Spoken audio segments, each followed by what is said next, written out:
मैं आस्था में विश्वास करता हूं, सबकी आस्था का भी सम्मान करता हूं, लेकिन अंधविश्वास को कतई नहीं मानता, एकदम नहीं मानता। मुझे बोला गया था कि नोएडा नहीं जाना है। मैंने कहा क्यों? कहा वहां सीएम नहीं जाते। तो मैंने कहा क्या नोएडा यूपी से बाहर है? कहा नहीं साहब, ये मान्यता है कि सीएम उतर जाएंगे कुर्सी से। तो हमने कहा भी कुर्सी से तो एक दिन कुर्सी को जाना ही है, तो कुर्सी के मोह में हम क्यों पड़े? मैं जाऊंगा वहां जरूर। और मैं गया था वहां पे।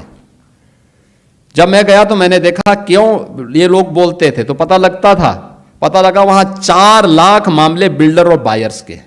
आप सोचो 15 साल, 10 साल, 20 साल पहले लोगों ने अपनी पूरे जीवन भर की कमाई बिल्डर को दे दी मकान के लिए, फ्लैट देने के लिए, और बिल्डर पैसा दबाई बैठा है, पैसा नहीं दे रहा है, वो मकान नहीं दे रहा है, कब्जा नहीं दे रहा है, बड़ी हाई राइज बिल्डिंग खंडर के रूप में बदल रही है। मैंने बैठक की अथॉरिटी की, Noida authority, greater Noida authority, तो ग्रेटर नोएडा अथॉरिटी मेरे पास आया, उसके सीईओ आए, कहा साहब हम पे 6000 करोड़ का कर्जा है। दूसरी अथॉरिटी से मैंने कहा, उसने कहा साहब हम पे 3000 करोड़ का कर्जा है। तो मैंने कहा यार मैं कहां फंस गया हूं, वो तो सब भिखमंगे हैं। अब इन भिखमंगों से मैं बोलूं कि तुम इन 4 लाख लोगों को मकान दो, तो मैं फंस गया वहां पे। मैंने कहा ये मेरी स्थिति बड़ी अजीब सी है। लेकिन मैंने वहां पे पहले बायर से मैं बातचीत किया, उन्होंने कहा उनकी रो रहे थे साहब, पूरी जीवन भर की हमने कमाई लगा दी, हमें मकान नहीं मिला है, हम बैंक से कर्जा भर रहे हैं, बैंक का कर्जा बढ़ता जा रहा है।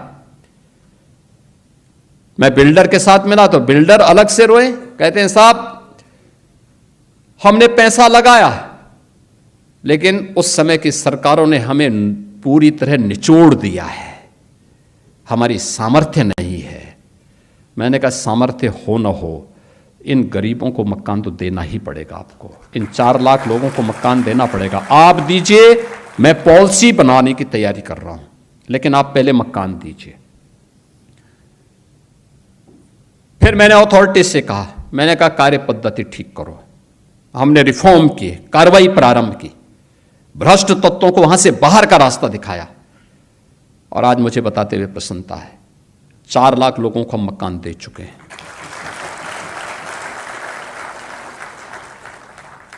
जो अथॉरिटी मेरे सामने कहती थी कि हमारे पास पैसा नहीं, हम तो कर्ज में हैं, आज उसके पास 6000 करोड़ का सरप्लस है।